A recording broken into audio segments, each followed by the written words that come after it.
साथियों नमस्कार, स्वागत है आपका आपके अपने YouTube channel study with Poonam Singh में। मैं हूं आपका दोस्त साहब सिंह। आज हम बात करते हैं हिंदी के महत्वपूर्ण प्रश्नों के बारे में, क्योंकि हमने पहले वर्णमाला टॉपिक कंप्लीट कर चुका है।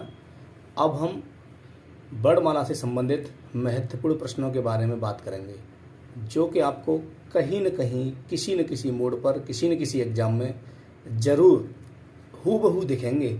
एकदम एक जैसे दिख रहा है आपको इधर वीडियो में वैसे दिखेंगे। तब फिर आप ना कहिएगा कि क्वेश्चन मेरा गलत हो गया। तो आपसे मैं गुजारिश करूंगा कि जो क्वेश्चन आपको मैं बता रहा हूं वो थोड़ा ध्यान से देखें। बात करते हैं हम क्वेश्चन नंबर 1 के बारे में।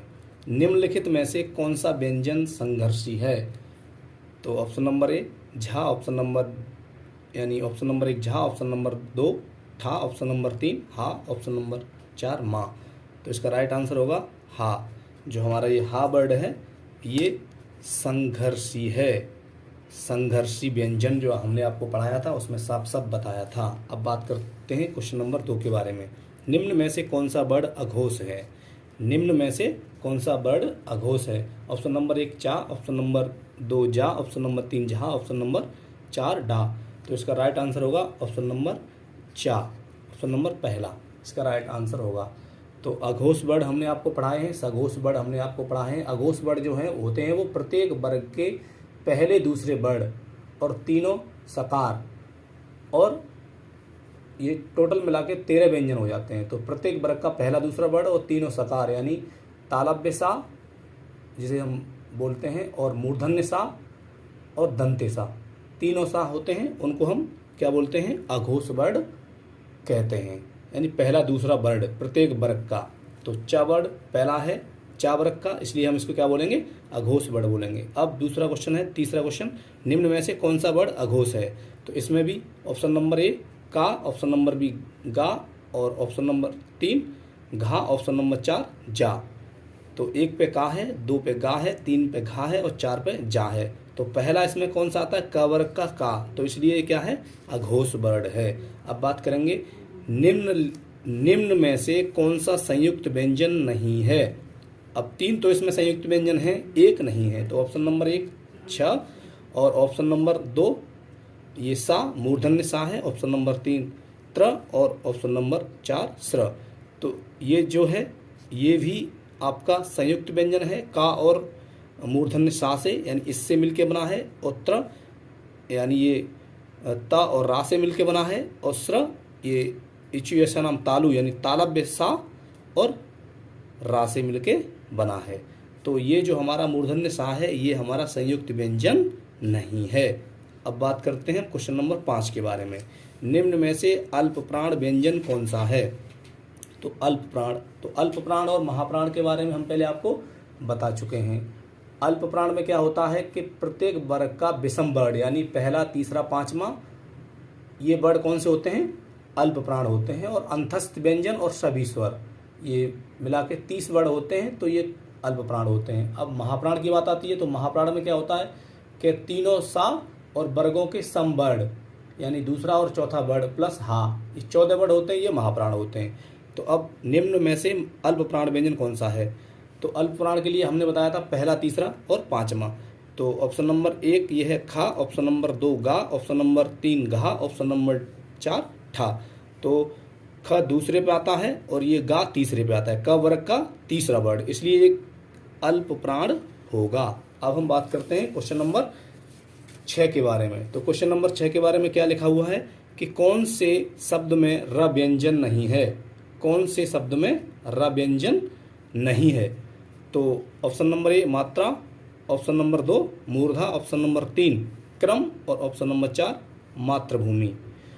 तो यानी इसमें जो र लग रहा है ये भी व्यंजन रहा है, और इसमें जो ऊपर उड़ रहा है ये आधा रहा है, ये भी व्यंजन रहा है, और यहाँ पे जो ये से क्रॉस ऐसे निशान लग रहा है ये रा का, ये भी रा है, ये भी व्यंजन का ही रूप है।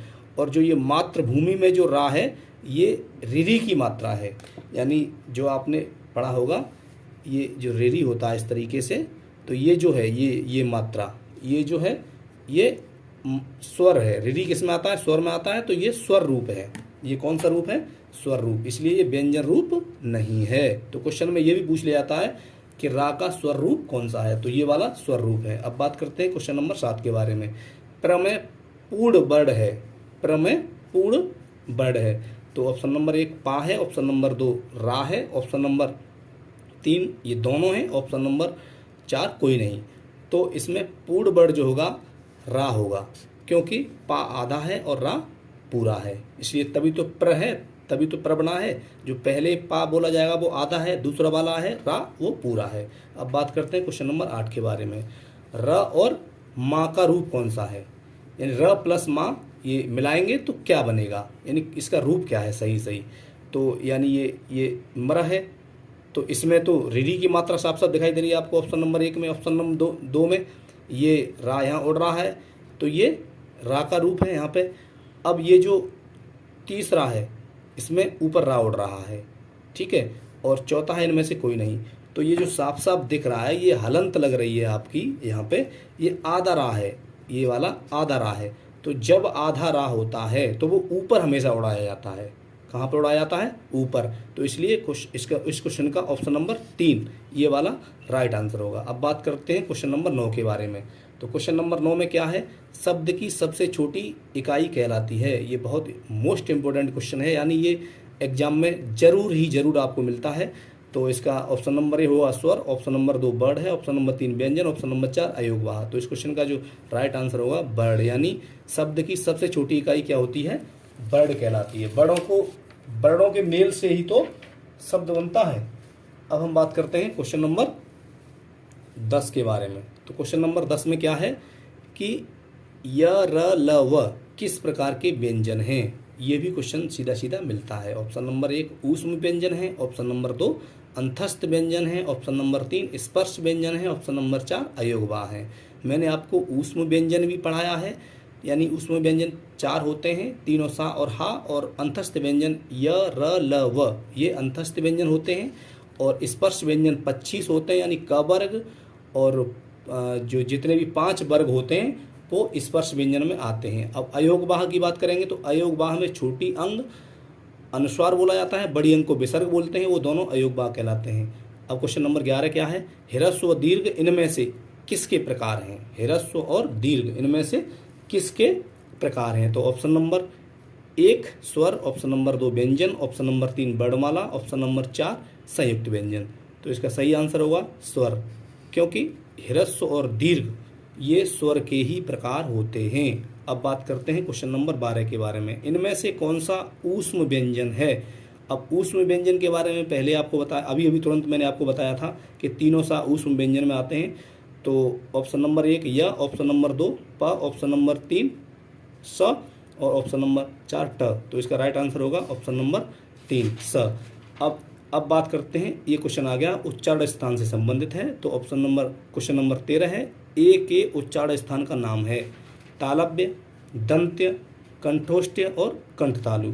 तो मैंने एक फॉर्मूला बताया था आपको, एदई तो कंठतालु, एदई तो कंठतालु, यानी छोटी ए और बड़ी ए, इसका उच्चारण स्थान क्या होता है, कंठ तालु या कंठ तालव्य। अब बात करते हैं हम क्वेश्चन नंबर 14, मात्रा के आधार पर स्वर कितने प्रकार के होते हैं।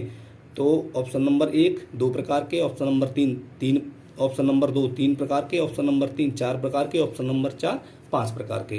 तो मैंने आपको पहले पढ़ाया है कि ऑप्शन नंबर जो 3 है वो राइट होगा, क्योंकि मात्रा के आधार पर स्वरों की संख्या 3 होती है, एक ह्रस्व, एक दीर्घ और एक प्लुत, 3 प्रकार के होते हैं। मात्रा के आधार पर स्वर कितने प्रकार के होते हैं दोस्तों, 3 प्रकार के होते हैं। अब हम बात करते हैं क्वेश्चन नंबर 15 के बारे में। निम्न में से कंठ्य वर्ण है। अब कंठ्य वर्ण कौन सा है, ऑप्शन नंबर 1 ई, य और स, ऑप्शन नंबर 2 आ, हा विसर्ग, ऑप्शन नंबर 3 लिर, स और ल, ऑप्शन नंबर 4 च, छ और जा। तो इस क्वेश्चन का राइट आंसर होगा दूसरा वाला, आ, हा और विसर्ग, क्योंकि कंठ का जो फॉर्मूला मैंने आपको बताया था कल, अकुह विसर्जनीयानाम कंठः, यानी छोटा आ, बड़ा आ, हा और विसर्ग, इनका उच्चारण स्थान क्या होता है, कंठ होता है। तो ये कंठ्य वर्ण है। अब बात करते हैं क्वेश्चन नंबर 16 के बारे में। ई और ई, च, छ, ज, झ, य आदि का उच्चारण स्थान होता है। तो ऑप्शन नंबर 1 कंठ है, ऑप्शन नंबर 2 मूर्धन्य, ऑप्शन नंबर 3 तालव्य, ऑप्शन नंबर 4 ओष्ठ्य। तो इसका राइट आंसर होगा तालव्य, क्योंकि मैंने कल आपको बताया था इचु यसानाम तालु, तो चा वर्ग आ गया इसमें, और ई और ई आ गई, तो चा वर्ग और ई और सा, जो तालव्य सा बोलते हैं, इसको सीटी वाला सा बोलते हैं, तो ये चीज ऐसा नाम तालु, यानी इसका उच्चारण स्थान इन सब का क्या होगा, तालव्य होगा, या तालु कह सकते हैं हम। तो अब बात करते हैं क्वेश्चन नंबर 17 के बारे में, यानी 17 के बारे में। निम्न में से कौन मूर्धन्य ध्वनि नहीं है? अब ये पूछ रहा है मूर्धन्य ध्वनि नहीं है, तो हमने इसका भी एक सूत्र या फॉर्मूला पढ़ा था, रेटु रसानाम मूर्धा। तो इसमें टा वर्ग के जितने भी वर्ड होते हैं वो मूर्धन्य होते हैं। तो ऑप्शन नंबर 1 टा, ऑप्शन नंबर 2 ठा, ऑप्शन नंबर 3 ढा और ऑप्शन नंबर 4 ढ। तो इसमें नहीं पूछ रहा है, मूर्धन्य ध्वनि नहीं है, तो ये भी मूर्धन्य है और ये भी मूर्धन्य है और ये भी मूर्धन्य है, तो ये ढा होता है, ये मूर्धन्य नहीं है।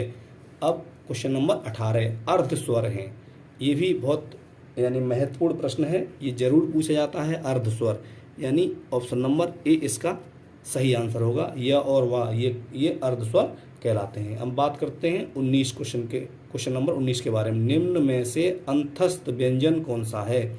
ये दूसरा क्वेश्चन पूछ लिया है, तो ऑप्शन नंबर 1 ग, ऑप्शन नंबर 2 ज, ऑप्शन नंबर 3 व, ऑप्शन नंबर 4 सा। तो इसके साफ साफ आप बता देंगे कि जो व है वो आपका अंतस्थ व्यंजन है। अब हम बात करते हैं क्वेश्चन नंबर 20 के बारे में। निम्न में अंतस्थ व्यंजन कौन सा है? इसमें भी आ गया है क्वेश्चन, थोड़ा घुमा दिया है ऑप्शन के बारे में।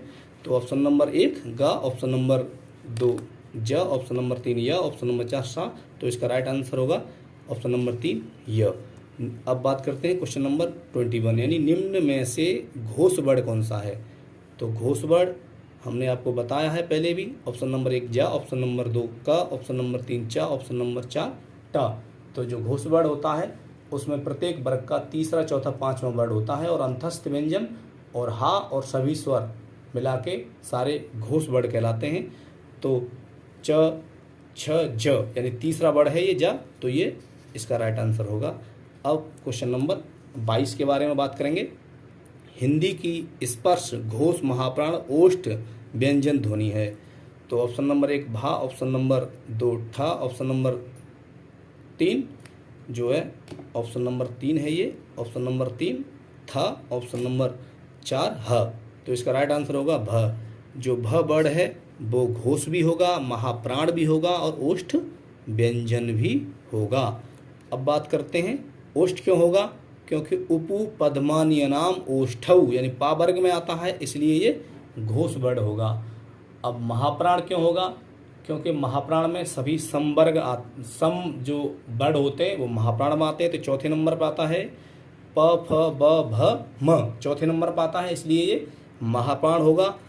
और घोष क्यों होगा? घोष का मैंने आपको बता ही दिया है, क्योंकि तीसरा, चौथा और पांचवा वर्ड घोष होता है, इसलिए चौथे नंबर पर आता है, तो ये घोष भी होगा। चौथे नंबर पर आता है तो महाप्राण भी होगा, और ये पा वर्ग में आता है, इसलिए ओष्ठ व्यंजन भी होगा। अब हम बात करते हैं क्वेश्चन नंबर 23 के बारे में। हिंदी वर्णमाला में स्वरों की संख्या कितनी है? Option number 1 11, option number 2 10, option number 3 9, option number 4 13। तो ऑप्शन नंबर 1 इसका सही आंसर होगा 11। हिंदी वर्णमाला में स्वरों की संख्या कितनी होती है? 11 होती है। बात करते हैं क्वेश्चन नंबर 24 के बारे में। निम्न में से कौन सा स्वर नहीं है?